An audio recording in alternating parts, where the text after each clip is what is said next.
What is Buenas up, my brother? tardes. How are you, man? How you doing? Great. How are you? I'm doing absolutely fine.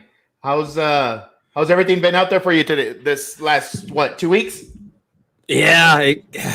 Every time we skip a week, I don't want to say skip a week. That sounds terrible. But every time but that's what happened. It just feels like it's been like 3 months.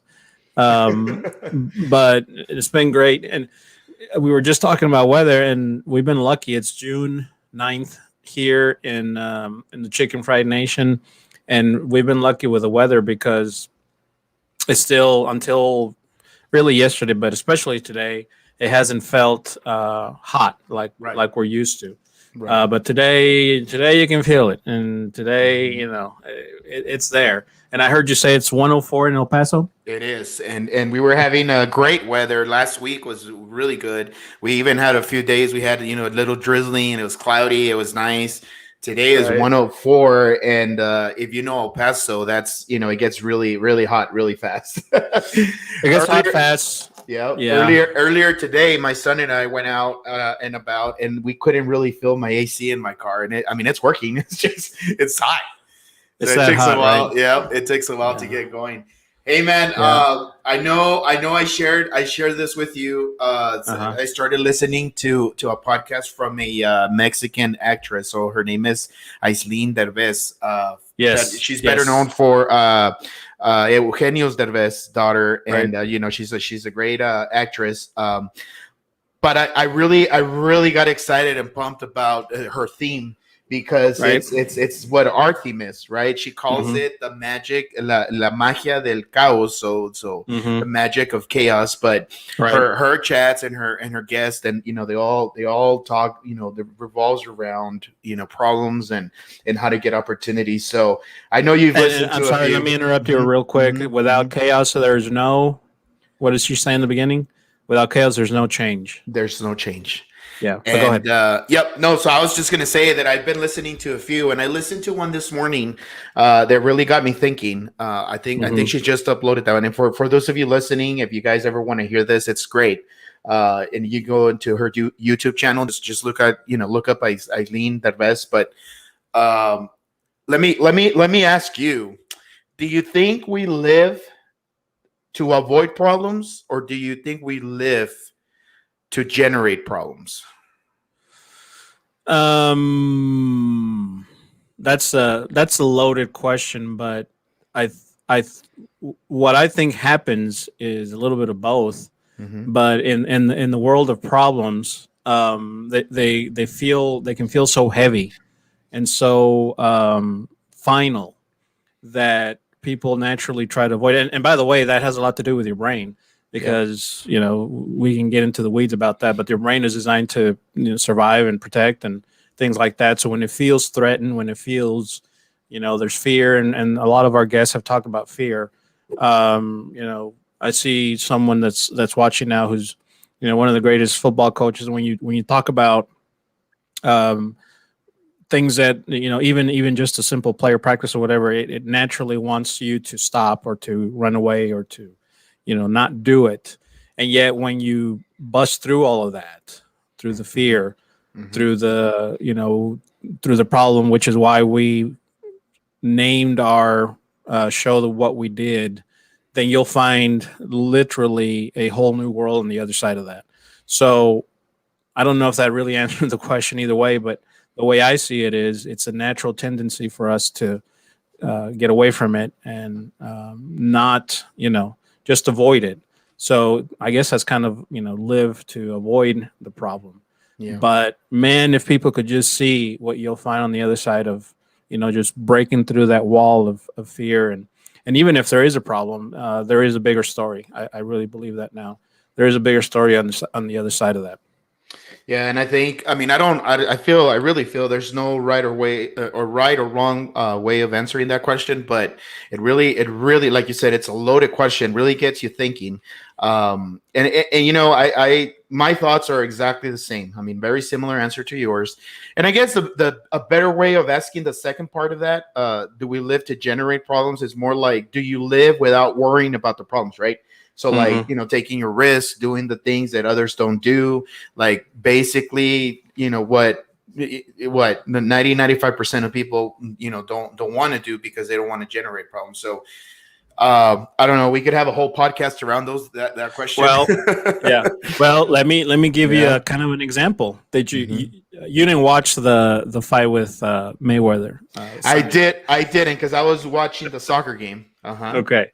Well, you know how that happened for me. It just kind of all of a sudden I figured out there was a fight in Mayweather and a Sunday, and I'm like, what? This is all wrong. What? Yeah. A Yeah. Sunday night fight, and but of course the world is different now. Everything happens. It doesn't happen like it always did. Right. But his opponent, which I won't remember his name now, but is basically famous for his YouTube presence and his we call them influencers now, and from that came his own call him what you want. From that came his own ability to literally land a fight. It was a friendly fight, or didn't mean anything. In other words, Yeah, but it was against Mayweather. but it was against arguably one of the best fighters that our generation has ever seen. And it went 8 rounds, and we could say, well, they had to, and whatever. But the point is that who does that? Who goes from making a bunch of silly YouTube videos to one day not only being in the ring with the greatest fighter, one of the greatest fighters, in our generation, but being paid a huge amount of money Mhm. to do that. Yeah. We watched it. We took the bait. We bought it. And I say we. It's Anna, my daughter, and my sister-in-law bought it. They paid for it, and it was our house. But the point is that we were all there. They had about 10 people in our house watching it. Mhm. So when you talk about that situation with avoiding problems or avoiding whatever, who does that? Who in their right mind would ever think that's even possible? And then there's the other side of that. You bust through the wall, you bust through the thing, and one day you find yourself in the ring with Mayweather. And I think you made $10 million for that. Yeah. Yeah, I was about to say, and it caught the attention of all our teenagers. My son knew everything about the fight. I knew it was I didn't know. I'm gonna be very honest with everyone. I had no idea who he was fighting. Right. I knew Mayweather was fighting, but I didn't know who the other guy was. I didn't either. I didn't either. And then we're Googling him, and whatever, all that stuff. But the point is, there's always greatness on the other side of some of these issues or problems. So anyway, it was good. The Dallas Mavericks are out of the NBA playoffs in Game 7. I watched a little bit of that too. We're still trying to figure out what the Rangers are about. Hopefully, I get to go. Actually, I'm going to get to go at the end of June. I had an invite. Awesome. Yeah. Everybody in the world has gone to that ballpark except me, and I live. Except you, and you live 5 miles away. I cannot believe it. See, we're always going to have this argument. Yeah. Even Aitana went. Even Aitana went the other day. So she went with a friend. So anyway, man. Well, let's get this started. We have a return guest actually. And we have a lot of memories and stories, but a lot of stories to share. Yeah. So my name is Javier, and we are Problems. And my name is Jorge, and Opportunities. Thank you, everyone who may be watching live, who will watch later. We wanted to introduce and welcome you to our podcast. We have called it Problems and Opportunities because we were told that a while back, that from problems come opportunities. Difficult thing to believe, especially when you're told that in the midst of very high stress, high difficulty times. And that's when I was told that we had a change in business and career. So did my brother. And as time went along, and as we did not quit and kept going, we realized that that's exactly how it happens. And that's the reason we titled it so. That's the reason we always bring people who have something to say about that. And everyone has a story, and they're all different, and they're all wonderful. So we want to welcome you to our show today, and those who will listen later. We want to find those opportunities from problems, and I hope that you'll enjoy the time that you spend with us. So tonight we have a return guest. His first appearance was in a different segment, but I'll let my brother formally introduce our guest tonight. Yeah, absolutely. So thank you, brother, for that.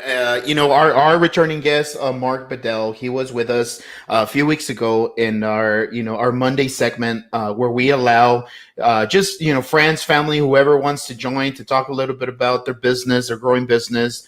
Just endeavors that they can offer, whether it's a product, whether it's a service. So anyhow, he was with us, but Mark in reality has been a very long time friend, both of myself, my brother, the family. He was. We're going to talk a little bit about some of the things that he was able to get involved with us and things like that. And conversation on that Monday segment was going so well that we said we got to continue this in our podcast. So we invited him over. He gracefully said, "Yep, I'll join you guys." And we have him. We want to welcome this evening, Mr. Mark Bedell. Mark, how you doing, sir? Hi guys, how's it going, brothers? So Mark is joining us all the way from Jersey, and off air, he was telling us a little bit about the weather out there. We were just talking about how hot Texas is. Enlighten us how Jersey is doing, brother. Yeah, it's also very hot. We have all four seasons here. But here, when it gets hot, it feels hotter than it is because of the humidity. Javi, that might be a little bit more familiar to you where you live compared to how it is in El Paso. So, Absolutely. I tell you what, we also have really bad winters here, so you're never going to hear me complain about heat once. I don't have to take a snow shovel to heat, so I'm good with that. Yeah. Absolutely. I agree. Just to tell everybody a little bit more about how I met. I met Mark first, and we met at a previous place of work, and I met Mark when I started in that place. He's a professional. He works around the training industry. I don't know if that's the right way of saying, but he's an excellent trainer in every way, shape, or form. I still remember as an agent when I walked into one of his training sessions, and I looked at him. I'm sorry, I just got to say this, brother. I looked at you, and I was like, "This guy's really going to train us." But then all he had to do is get started, and my brother knows this because now that my brother, he's in his line of work and stuff, and we've been going a lot back and forth. But training is not easy. What do you think about that, brother? I think my brother, that's probably one of the biggest things that we're always talking about and looking into and things like that, because it doesn't come naturally to everybody. Well, let me add one thing to that which is that it takes a great ability to communicate. It's and we can talk about communications for a while, but to convey a message or to convey a process or to convey and when we say trainer, this is in a professional setting. You've got a group of people who you are not only fundamentally teaching the mechanics of something, but also maybe the mission statement and all that. So communicator is maybe a better thing, but I'll let him tell you. Well, and not only in a professional setting, but for corporate America, which makes it even more difficult. But that's where we started, and from there, the friendship kind of took off, and he's just always been very open to talking and communicating and sharing ideas and things like that. We also know Mark for his abilities and highly skilled way of playing his guitar and being a musician. He's going to talk to us a little bit about his band playing days. And then he's also, as of late, he's now a ref for wrestling, I guess like a semi-professional, professional in over there in his place. And then he started what we talked about the other day on Monday night. He started his hot sauce business, and I gotta tell you, I love my hot sauces. I use them with everything now. It's just great. And actually, my kids started using it. As a matter of fact, we had a birthday celebration for my daughter the other day, and we bought wings, and they were a hot item, man. They went really well with the wings. But it's been great. Mark, one of the things that I we'll start is your time in El Paso. I know we asked if you were born and raised in Jersey, right? And then you came to El Paso, and then you spent quite a bit of time in El Paso. But typically, people want to get out of El Paso, go somewhere else. In your case, you loved El Paso. You loved being here. I mean, so much so that you were a season ticket holder for the Diablos, right? Right. Not a lot of people. I mean, if you're in El Paso, you know who the Diablos are. But if you're like outside of El Paso, you probably have no idea who the Diablos are. But I still remember you sat like on row 1, seat 2, right in front of like where they used to warm up before they went to bat. It was great seeing you out there when I would see you out there. But tell us, let's start right there. Tell us about what brought you to El Paso and your time in El Paso. Well, what brought me to El Paso doesn't really matter anymore. I'll leave that aside. It was a personal situation, but and it's funny because when you grow up in the Northeast here, this is one of the original 13 colonies here in New Jersey, and there's a lot of green and, all the different 4 seasons, and the only sand we ever see is at the beach, which is beautiful, but it's not the same thing as a desert. So when I got to El Paso, it was kind of a culture shock at first, like it would be for anybody going to a completely different place. I said, wow, there's no trees and everything is made of rock. Yeah. And so, but I really grew to love that, and it was more than just the climate. First of all, I never once felt like I was cold the whole time I was there, which was to me was awesome. I remember coming into work where George and I used to work together, and I would have my sleeves rolled up before I went in, and people would be there with like shivering with jackets and mittens, and I'm like, wow. Yeah. It's when you don't grow up with it, it's different. To me, it was like a early spring day, so I always found that interesting. But mostly, pardon me, I found the people very charming, and that's a broad term, but I can give you a couple of details on what I mean by that. Is I've never seen people who are so conscious of every dollar they have, for one thing. Like they don't take anything for granted. Sure, every place you go has people who are jerks, but generally speaking, I didn't see a lot of that there. And I tell you what, I'll never forget meeting so many people who, if they had $2 to their name and you needed it, they'd give it to you. Yeah. That was just there are people like that everywhere, but there's an abundance of that in El Paso. So that's why I'm still such great friends with you guys, even though I haven't seen you now in, gosh, I can't even say how long. Who knows? I want to say easily 15 years. Yep. Easily. Yeah. Isn't that crazy? It's been close to that anyway. Sure. And so I started to really get into the culture. Like, I don't eat meat anymore or anything, but at the time I did. And, the food there I found interesting. It was funny to me to witness the differences, though. Whether I liked it or not, that wasn't the thing. It was funny to see when things were different. Like I would go into the cafeteria at work and they would have fruit salad bowls, and it would be covered in chili flakes. And to me, I was like, can I just get the fruit? I like spicy stuff. Don't get me wrong, but it was a very different combination for me. It's like when I was stationed in Germany when I was in the army and they put cherry juice in their beer. At first, that was really weird to me. So I'm fascinated with learning different cultures. I just think it's amazing to see what some people consider their normal thing and compare to what someone else is used to. And I always thought it was funny how everybody there thought I was from New York City. Yeah. So that was funny. And so for us, like my brother said, when most of us have the idea to leave the city, and it's one of those things where sometimes I live in Dallas Fort Worth in Arlington, but we forget that El Paso is still in Texas because it's so far away. But it's on the border of New Mexico and Mexico, so the entire city is so different, and most of us that grew up there, even though it's a very large city, it's sort of a small town where we're kind of insulated a lot. And then we grew up in Socorro, which is back then was just not a suburb, but it was sort of out in the country in El Paso County. It wasn't even incorporated in my time.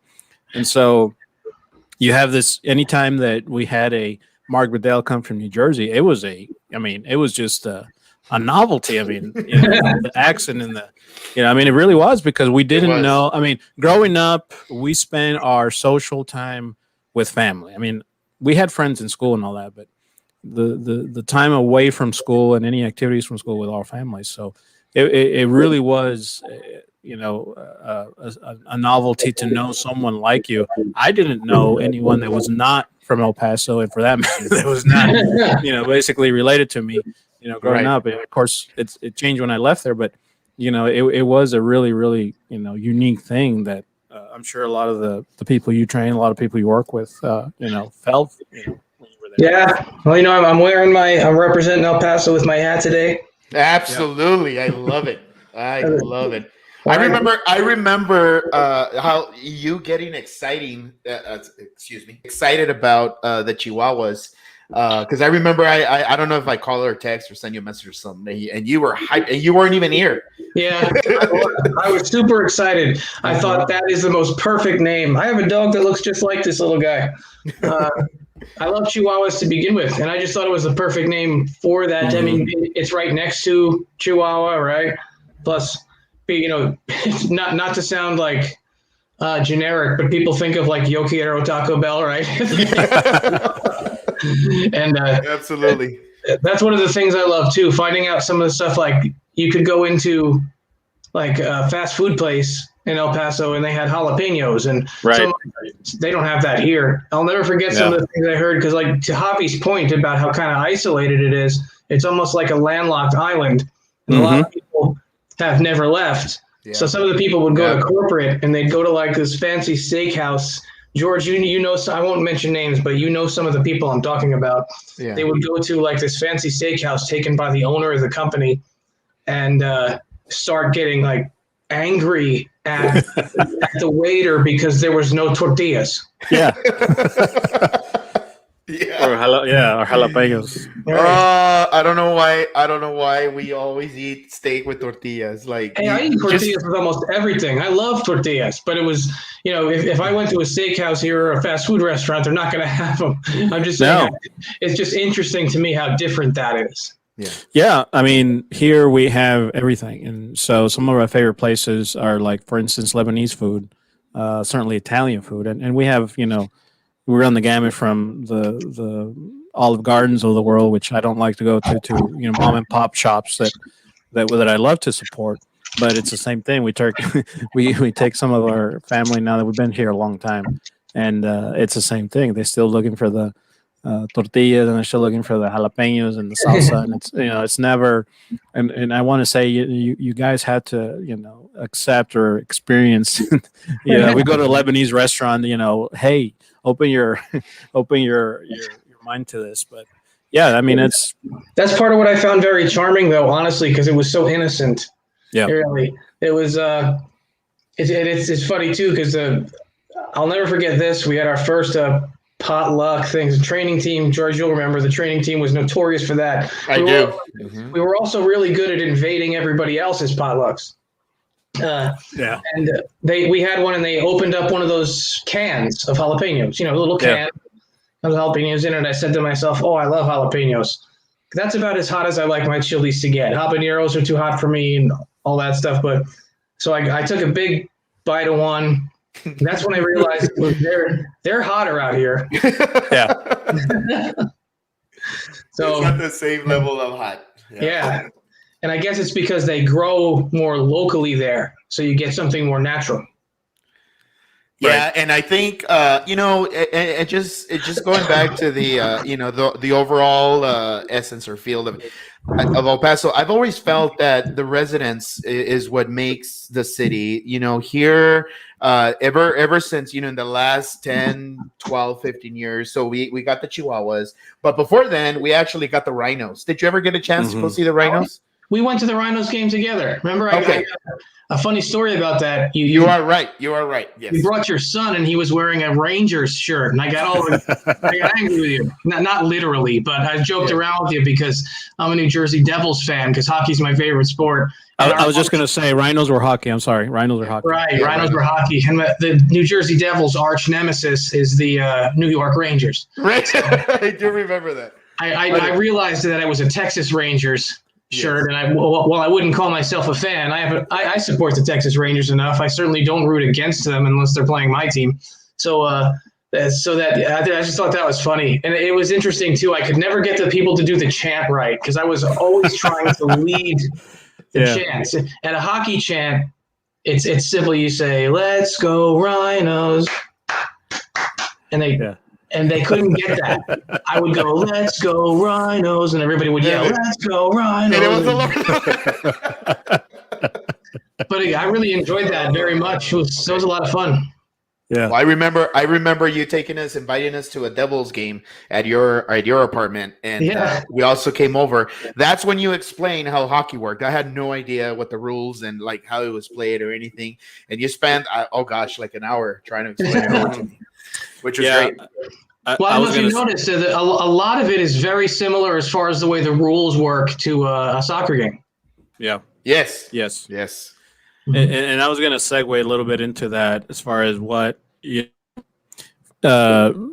hockey is one. So I'm going to get into a little history here. We had a fantasy league. We candidly titled Undertaker's Football League. I'll be back in a second, guys. Keep going. My dog is barking. I'll be right back.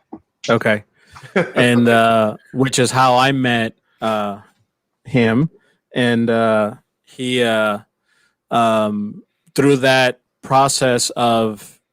So I'm not getting into the whole history, but we basically had players from all over the country, and several from El Paso that you recruited from there, and then we had people all over the place, and that was a point of that. It was to bring our family together and friends, but then it ended up bringing people like Mark into the family of the fantasy league. But then from there, we started learning about different things like hockey, which I had, I know what hockey was, but I didn't have a clue about the rules or anything. Right. And then, just like me. And then actually poker. We thought we knew how to play poker until we really started to get into the nuts and bolts of poker and on the different things. And of course, Texas Hold'em was king, in that era, thanks to Chris Moneymaker. Buddy. But the point is, so one of the opportunities we found from not necessarily a problem, but we just found an opportunity from something that started out as a silly thing.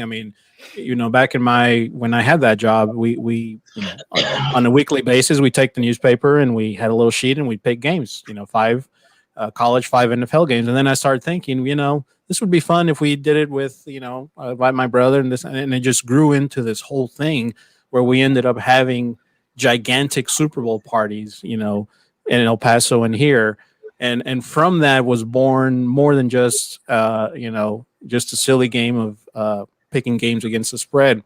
I don't know if you remember, Mark, but you and I would text and mostly because of me, my brain likes to complicate everything, right? Yeah. So the simpler it is, the more I don't understand it. And when we were talking about poker, you can talk to me about the percentages and this and this and that, but the one thing I was stuck on was why you would ever, now that I'm thinking about it, I can think of the word when you pass, when you check a bet, like for 2 days, and I don't know if he remembers this, but like for 2 days, I had him on texting on the phone. I said, but what about this? But what about that? I just have to understand, 2 + 2 is 4. That's great. I have to understand why, why is it better than 3 + 1? So that ability. So what you gave me was an understanding of a game like poker that I would have never, had before, because then, I haven't played in a while. And of course, I'm talking about just, games here and there, but I could go, I had a corporate meeting in Las Vegas, and I wanted to see, okay, this is where I really want to test my knowledge. This is about 4 years ago. And I really did sit with some, I don't know if they were pros, but people that play all the time. Sure. I really did sit at a live poker game, tournament style in Las Vegas, and it all roots back to that 2-day marathon about poker. That's what's interesting about that is on the flip side, like George mentioned, I'm a training professional. I could not stop. It was like my joy discussing it with you, because that's what I do. I was like, I'm going to make sure at any cost that he understands A, B, or C, if there's anything I can do about it, because it's not only a profession, it's something I'm passionate about. So I was like, keep the questions coming.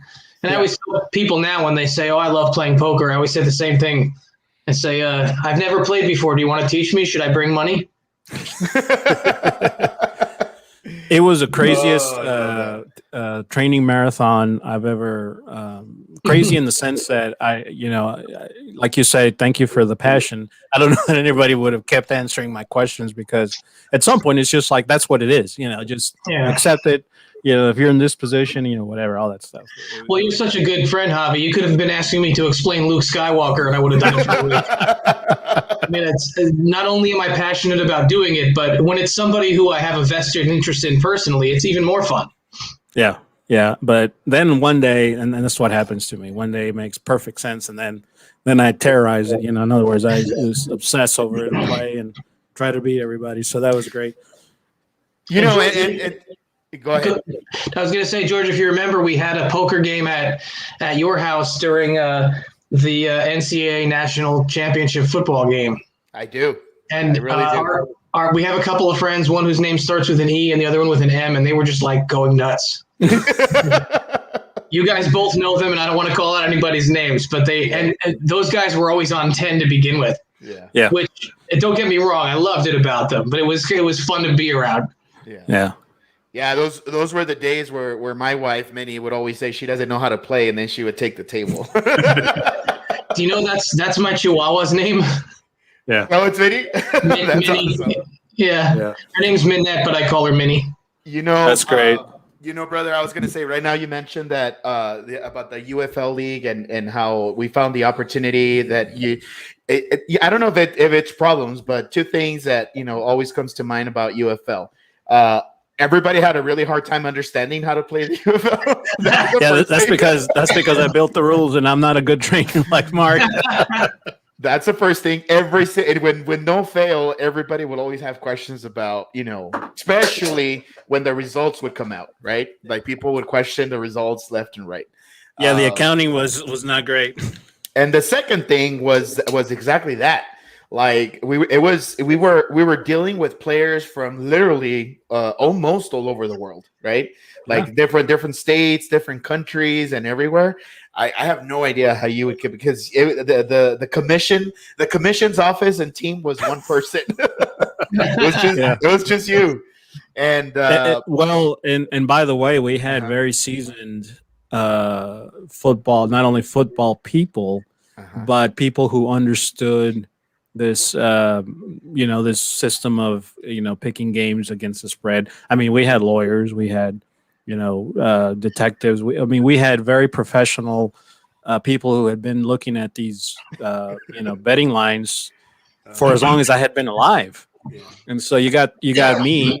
I come in with this game and these rules and and all of a sudden, but you know what? We did it for how long? How many years? And had trophies and banners and parties, and oh my gosh, it was so great. It was. I want to say 9 or 10 years for sure. I still did it when I moved back to New Jersey, and I don't know if you guys remember. It was at the Digger Bowl. For those of you who don't know, that's what we call the Super Bowl parties, right, guys? Yes. And by the way, my favorite wrestler is the Undertaker. So cheers to you for that, Javi. Right. So it was at Digger Bowl, and at that point, I knew I was leaving, that I was coming back to New Jersey. And as good as it is to be home, to George's points earlier, he's not kidding. I absolutely adore El Paso, and I miss it often. Mm-hmm. And so then I knew I was leaving. And Javi, you mentioned how that I'm friends with not just the two of you, but your family. And I'll never forget. I'm actually getting a little teary-eyed right now because I'll never forget this. Like I said, I knew I was leaving. Mm-hmm. And your dad gave me a hug, and I was kind of, I'll admit it, I was crying. Because I wanted to go home, but I didn't want to leave, if that makes any sense. Yeah, it does. And he just gave me the biggest hug, and he said, "It's okay, mijo." Yeah.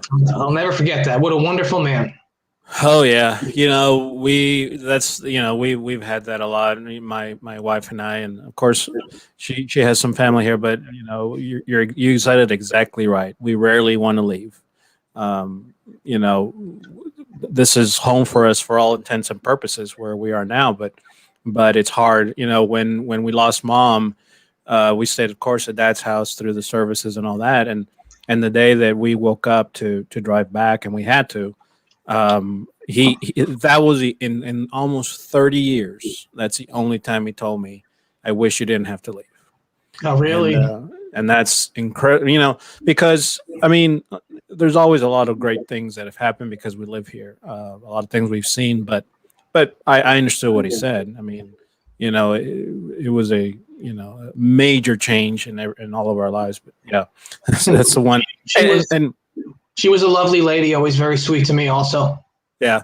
And by the way, if you ever play poker with her, she also pretended not to know, not to know, and just slow played it, and that sort of thing. But she knew what she was doing. I mean, what a bruja, huh? Yeah, exactly. But those years where we intensely played poker, probably on my behest as well. I ended up buying chips, and anyway. But yeah, it was.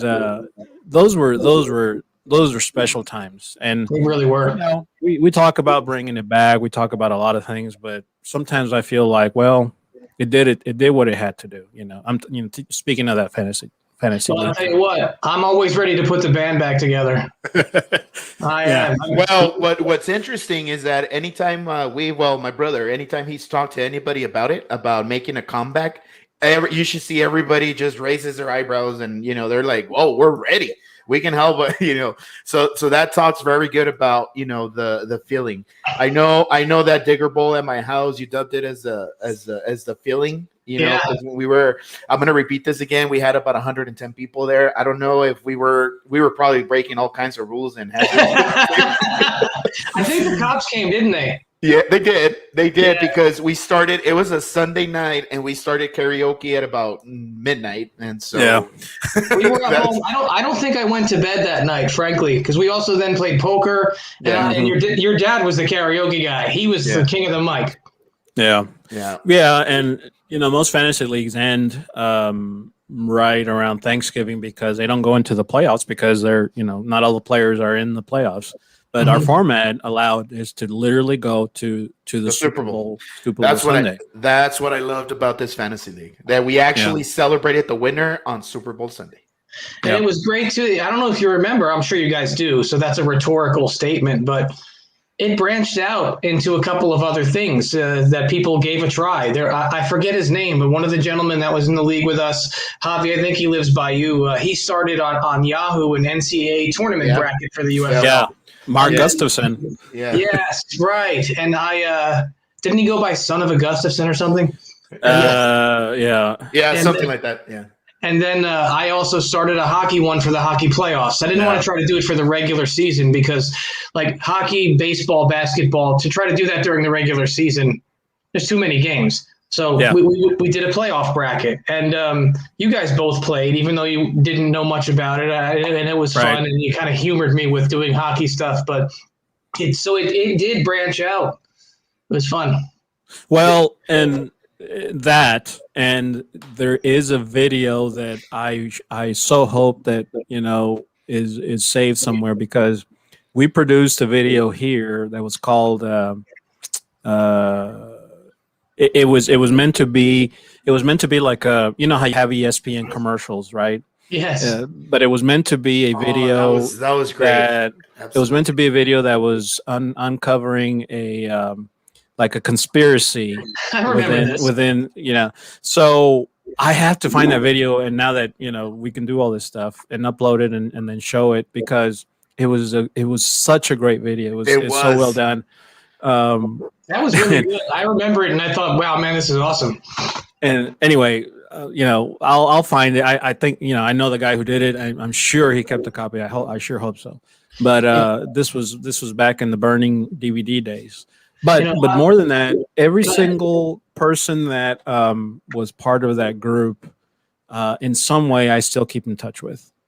You remember I don't know. What's that? Do you remember our first bet?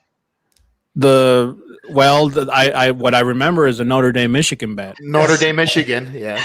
Yeah. The irony about that is I no longer root for Michigan. I rooted for Michigan-based teams because my father was from there, and I no longer have a relationship with my family, so I've cut that all off. But at the time, I'll never forget this. You were like, Notre Dame's going to win the national title this year, and I said they're at least going to lose to Michigan. Yeah. Well, that was kind of the start of it for us as friends in a way. Yeah, it was. And the flag, one of the flags that I won in that back and forth, because we would bet that it was a side bet for us. I proudly fly anytime there's a Notre Dame game or whatever coming up. It's that logo they have. If you know Notre Dame history, they have this logo as they come out of the locker room. Yeah, that everybody touches, and that's what the flag is. And so I still have it. And does it say "Play like a champion" today? I think. Yeah, that's what correct. It is. And it's a gold color flag, and I have it. I'm known. I'm the only one in my area that flies flags, and so. Absolutely one of the best things that I used to do, that we used to do. So, but I mean, it's that kind of thing. And the man who was a detective from, and I think he's in this group, hopefully he'll watch, but in Florida, same thing. Every now and then you shoot a text or vice versa. He's retired since then. The other guy who's an attorney who's local and who always invites me to Super Bowl parties, and I just don't make it because he's about an hour away. I mean, all these guys, and then the guys that used to work with you guys, same thing.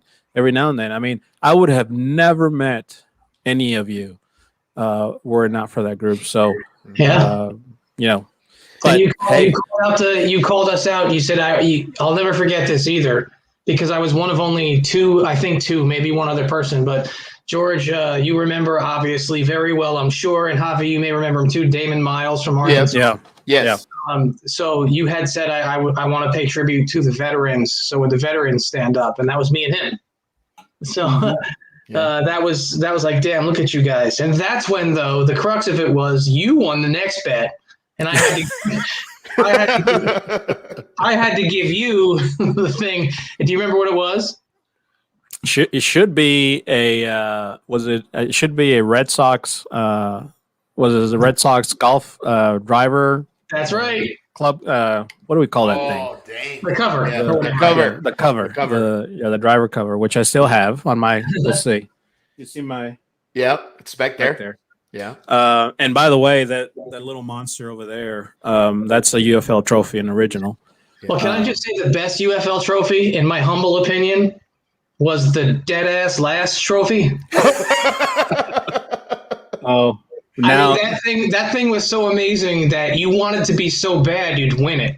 Yeah, because of how amazing it was. I remember. Awesome. So right now that you were talking, that we started branching off. I did. I don't know if you guys remember this, but I did the 2010 World Cup UFL Fantasy League. Oh, and not everybody participated, but we had a pretty good bunch. And Mark, the other Mark, won that one. And it was like a soccer ball inside a urn case, and the trophy was really nice. I remember that trophy, and there's another one I almost forgot, and you guys might remember who won it. We did a NASCAR one, and I was already back here in New Jersey when we did it, and I went to a local trophy place, and I got a giant trophy with a car on the top made. Gosh, it might have been that Gustafson guy who won it. Yeah. I wonder who won. I can't remember who won that now, but boy, did they get a big trophy sent to them. I remember that now. It was him, and I'm sorry I stepped away because I thought I had that last trophy, but it's at home. But I have a sample of that as well. But man, we could talk forever about that. It was such great times. Sure such was. Great time. Mark, just as a little segue. Let me just say that because of what this podcast is called, Problems and Opportunities, I went out there to El Paso, like I said, for personal reasons that didn't matter anymore, and I ended up having problems. And the opportunity was I got to know all you guys. So, for sure. And here we are, how many years later? Yeah, having this time. You go back to New Jersey. and you're in the same business, and you know, we're trying to fast forward to last year, to 2020. So I went to El Paso, and my dad's birthday is March 10th, and I went back. It would be his first birthday without mom, and I was there for a couple of days, and that's spring break, for at least for us. It was. We're still on the traditional, school schedule, Yeah. and I was sitting at I don't know where I was, and that's when they announced that the NCAA had canceled March Madness, and then shortly after that, the NBA canceled I think the entire season, or maybe just a few games. I don't know. But what tell us a little bit about what that was for you, the COVID, quarantine situation, where you were in life at that time. Okay, so I'm a trainer, so I'm going to be a little bit long-winded. We can't help ourselves. But the way my life was going, I mean, I had been married to somebody I had no business being married to, like the kind of gorgeous that, like Helen of Troy, that empires would go to war over beautiful. Yeah. And on top of that, her heart was as beautiful. Mm-hmm. And frankly, it still is. The fact that I'm not married to her anymore doesn't mean I love her any less. I'm okay now, but she'll always be my, you get the picture. Anyway. Yep. So we separated about 3 years ago, and the divorce was final about sometime last year. But during that, I was like, okay, well, at least I still have my great career. I realize that I'm shaking the table now, so I'm just going to take my elbows off. Just occurred to me. So I'll never forget this. So we got the word about COVID, and I'm still training in-person new hire classes at the company I worked for, which I had left the company that George and I both worked for and went to a very strong local cable company. And they had been around here for decades, since the 70s. Excuse me. And things were going very well. I was doing a lot of great corporate projects. And I'll never forget, this was actually the last in-person new hire class I ended up having live in person. One of the students, she asked me, it's funny when you're almost 50 and you're training people who are in their early 20s, how they sort of look at you as not only a mentor, but a father figure. And she says to me, when we first started to hear about COVID, when it was only known in China so far, she said, do you think we should worry about this? I'll never forget her asking me, and Lords of Cobalt, forgive me for not remembering her name because I hate that about myself, but I remember what she looks like and remember what she said to me. Just like, do you think we should worry about that? And I said, let's not worry about it. And I regret that I was wrong. But that was my last live in-person class. Next thing you know, we were doing everything virtually, remotely, which my company had been doing for a while, on and off. Anyway, sort of blended classes, so to speak.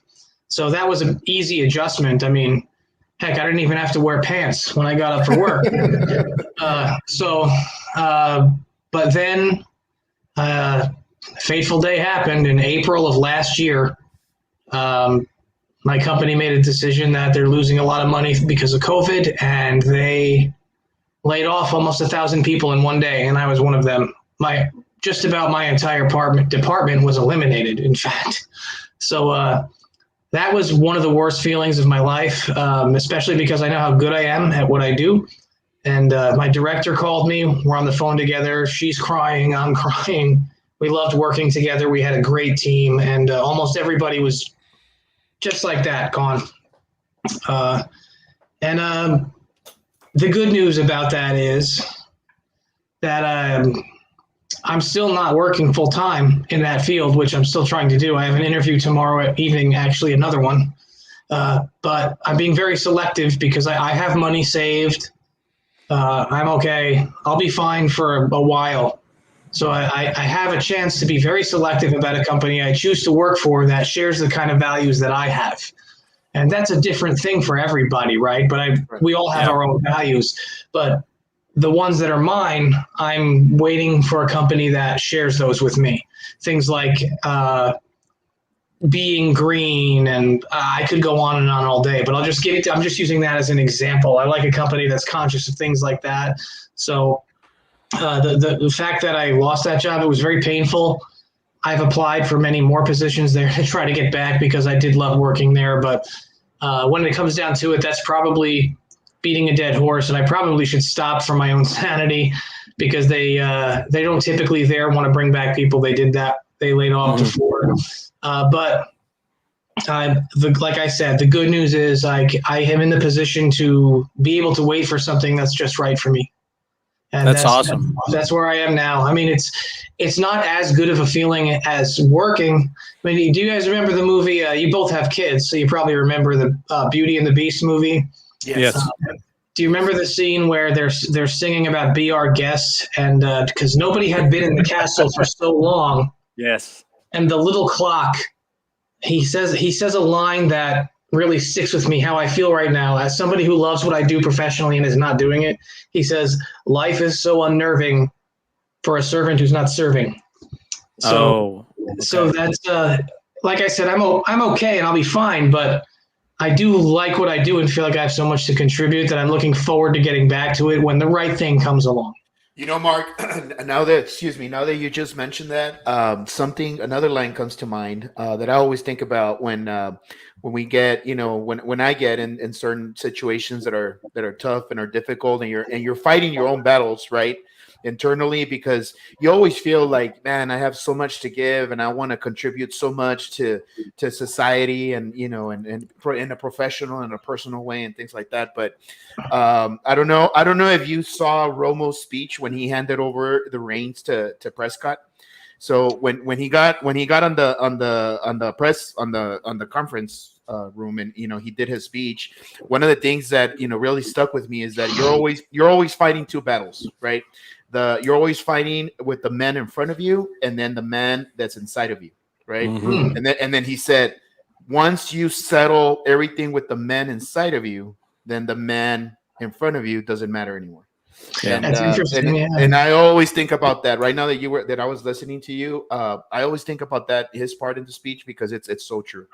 That's a really great quote, and I didn't see that, but I'll tell you what, you guys know I'm a Giants fan, and I can't stand the Cowboys, and you guys can't stand the Giants. And hey, that's a rivalry. That's the way it should be, right? But I also I got to be honest. As much as I used to like to make fun of him, I'm a fan of Tony Romo. Yeah. Yeah. Well, yeah. The other thing he said that sticks with me is he called it a meritocracy. So wherever he was when that happened, he got hurt obviously in a silly game against the Seahawks. It wasn't even it was a pregame or preseason, but the point was that even he just saw the whole opportunity is it doesn't matter where you've reached, but you had to prove yourself over and over. And to your point about serving and servant, if you see it that way, it's never going to really feel like work. And so, man, that's pretty commendable that you're holding out or you're looking for that company to partner with, what you believe. Absolutely. Oh, thank you. And in the meantime, as you guys know, I started my own company, and I don't expect to ever make a lot of money off it, but it's even not about that. And we talked about this for you listening public out there on the Monday Morning Quarterback Show. I do it because I enjoy it, and it's a product that I believe in and I like. So I make my hot sauce, and I tell you, I haven't made any in a few weeks because I made I don't know how many several gallons of it to be ready for to have a table. To have a table at the live wrestling show we did, where you guys met Liz a couple weeks ago, my spokesperson, and she sold a lot of it, so that worked out great. But I made so much leading up to that I haven't made any in a while. So, but I'm starting to run out of it, so I'm gonna have to do it again soon. And I make 18 flavors as of now, and I've got about 7 more planned. Wow. Yeah, that's awesome. And that's what I was going to say. I really feel that, out of everything that's happened, right? I know I know the pandemic hit us all hard. I mean, the other day I was talking to my wife about this, but and truly, really, I mean, there was a lot of people that didn't get sick, didn't get infected with COVID, but it doesn't mean they weren't affected, with COVID-19 some other way. Sure. And it's great to hear where you're at today, Mark. I like my brother was saying. I mean, it's really good, and I think a big opportunity from the problem that COVID-19 gave you was now you have your you're starting up your company and things like that, and I think that's fantastic. Thank you. It's it is a labor of love. It's something I always like doing just for myself. And when somebody encouraged me to say, hey, you should try to sell this, I said, okay, why not? And now, as you guys know, we talked about this the other day, but again, in case any of the viewers out there didn't see it, most of my hot sauce flavors are named after my wrestlers in my wrestling league. So I'm gonna scroll your social on that right now. The name of it. I see it. Technology. Wow, 2021, baby.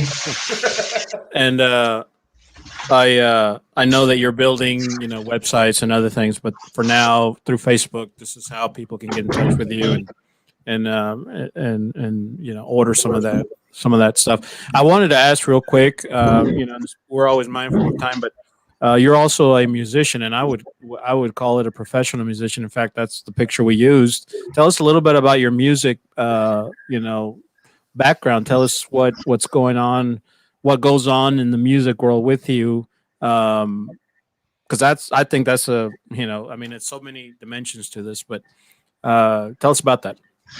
Well, thank you. Well, it's a 35-year history. I'll try to keep it as brief as I can. I'll start at the current time is the fact that I make more money now than I ever have playing music, which is good. It's not why I do it, but I'd be lying if I said I don't care about it.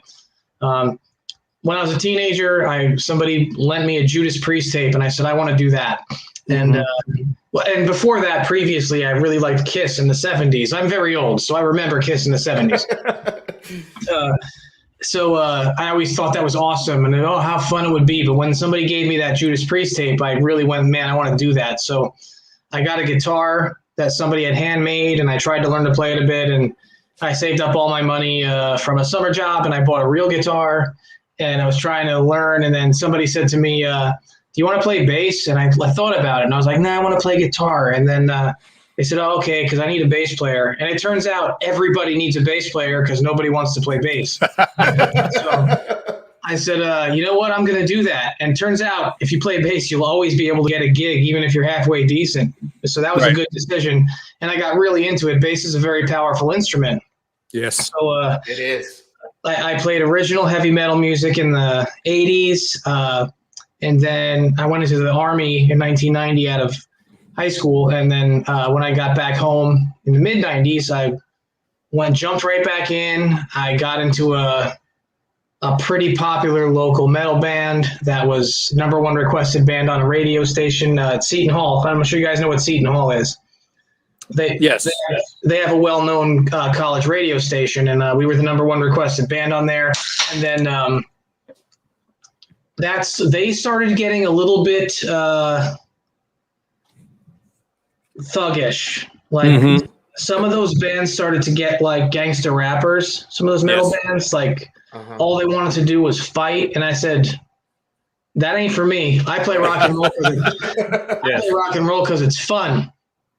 So I had a friend who was a great songwriter, and we started I'm going to call it a punk band, but for those people who don't know the comparison, think of a band like Green Day or Rancid or Bowling for Soup or something like that.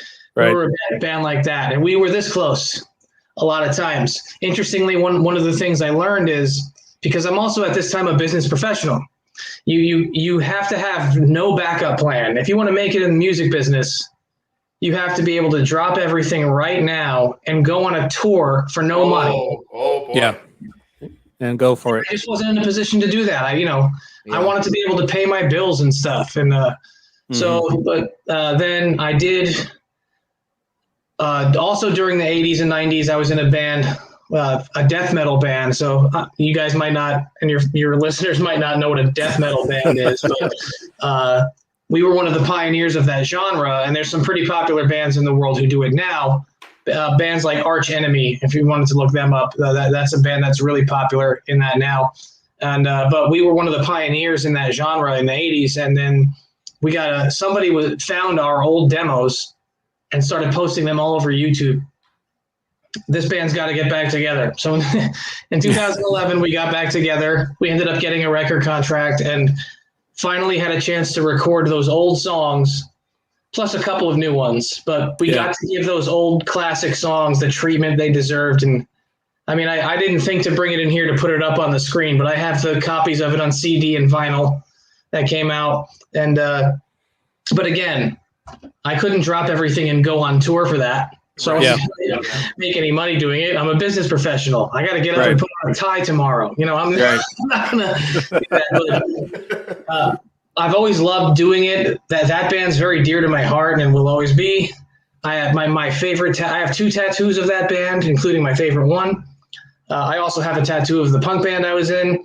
And but fast forward to a little later on, I said, okay, I want to do something with not as much pressure, but it's still going to be fun.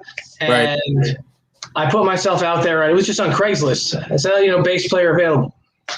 And a guy wrote to me, we have a Motley Crue tribute band.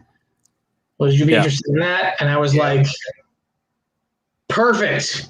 That's the exact thing I want to do. Yeah. And sure enough, the picture you put on the invite is a picture of me playing with that band. And like I said when we started this conversation, to answer your question, sorry, told you it would be long-winded. I make more money in one night in that band than all my other bands put together probably total, because people want to pay a tribute band and see that. And is it as cool as being a rock star? No, but I'll say this. If I never tried to be a rock star, I'd look back with regrets. Right. I tried. It didn't exactly work out, but to be honest, one of the reasons I'm such a good training professional, and George, thank you for pointing out that you think I'm good at it, because I'm very confident in my skill. One of the reasons is because of my experience being on a stage. Mm-hmm. I know how to command attention. I know how to get people to pay attention to me and deliver them a message. So it was all worth it when it comes to that, because it gave me a lucrative profession.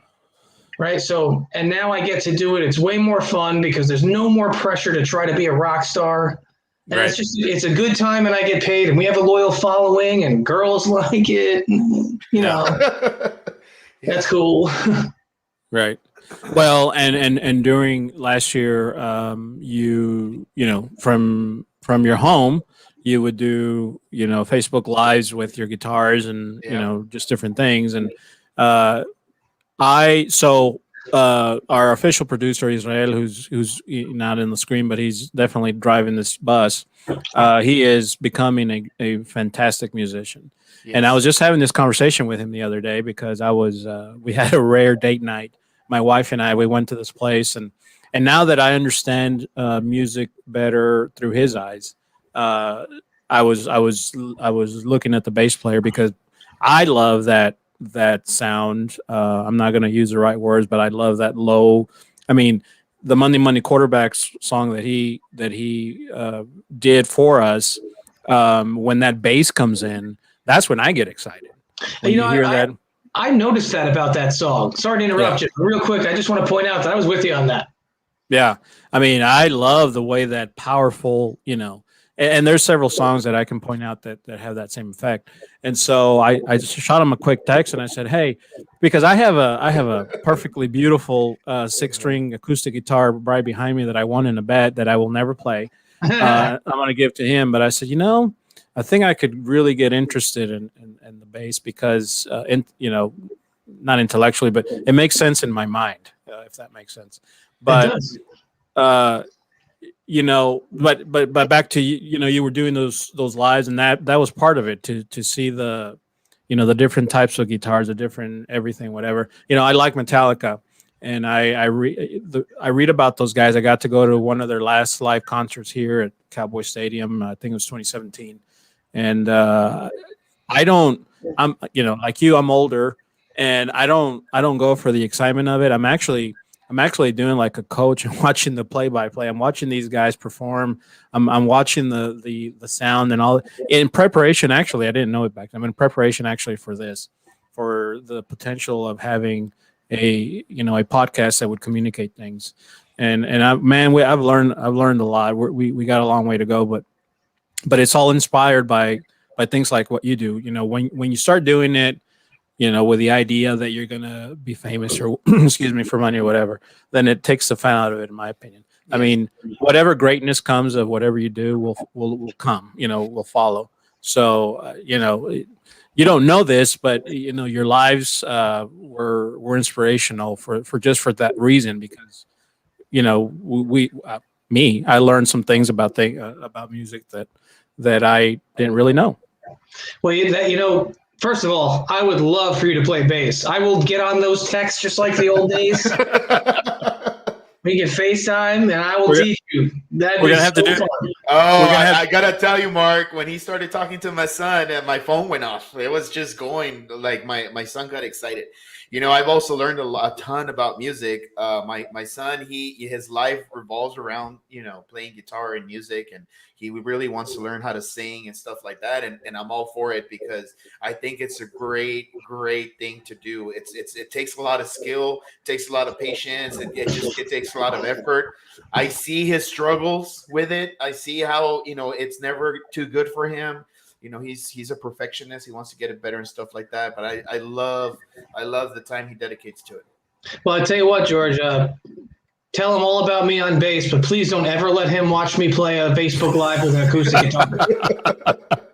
Because I tell you what, and I make no apologies for this, although I kind of am. I'm a bass player, but I like playing guitar. He's way better than me. I've seen some of the videos you've sent me. When it comes to guitar, like I put my bass playing skills up against many people. But when it comes to acoustic guitar, please don't let him watch me play. That's awesome. That's awesome. Mark, so we're headed towards the end of our show here.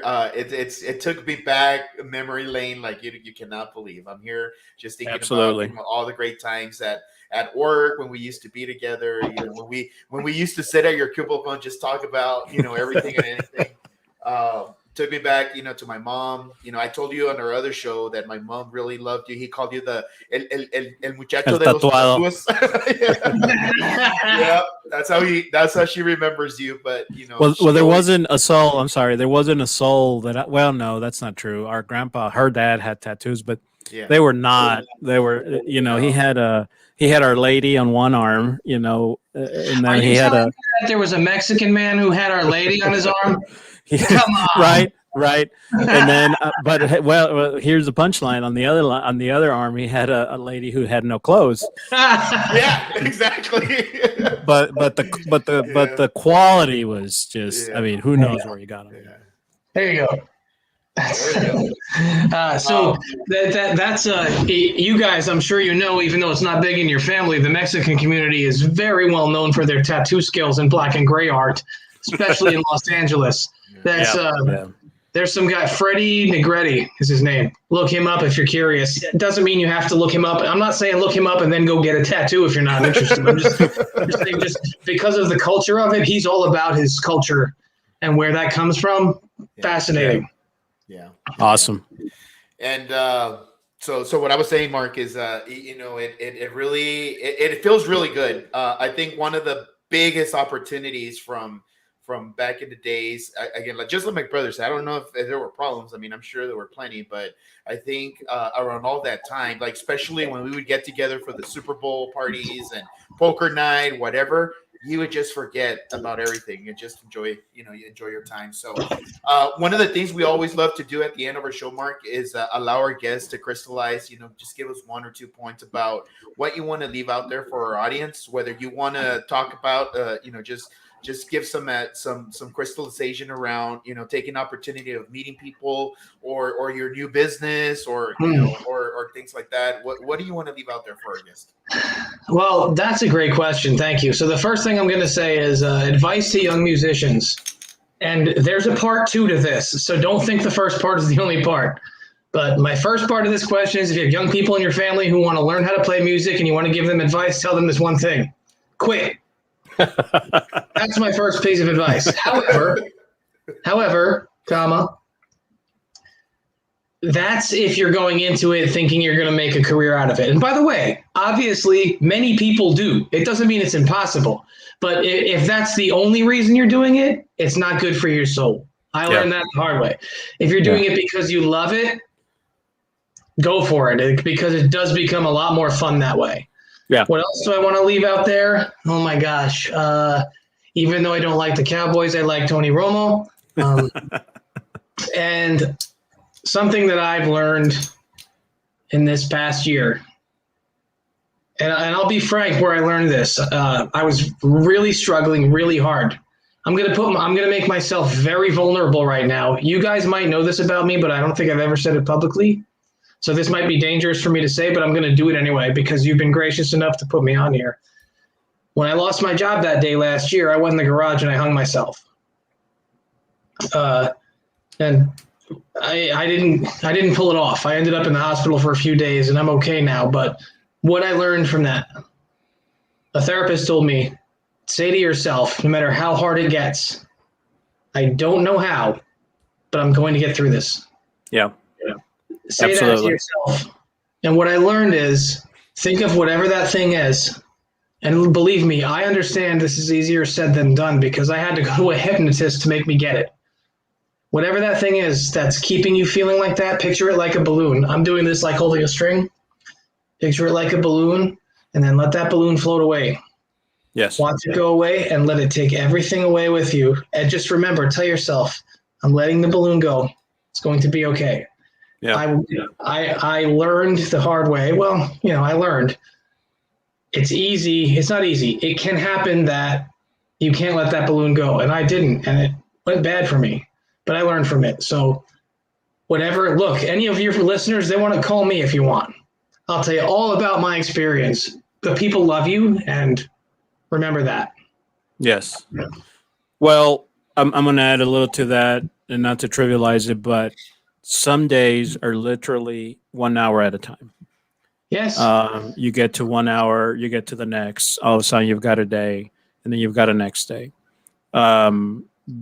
Because I mean, obviously, we knew about that, and by the way, we're so grateful and happy that you're here with us, and we're sharing this experience.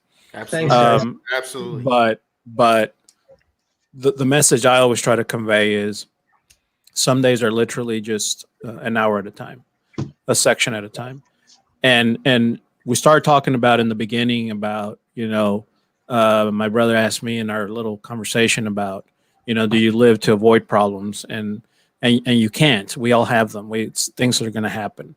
But if you can understand that there's something on the other side, and we don't know what that is, and it may take time. It may, it's not at our time. It's not at whatever the situation is.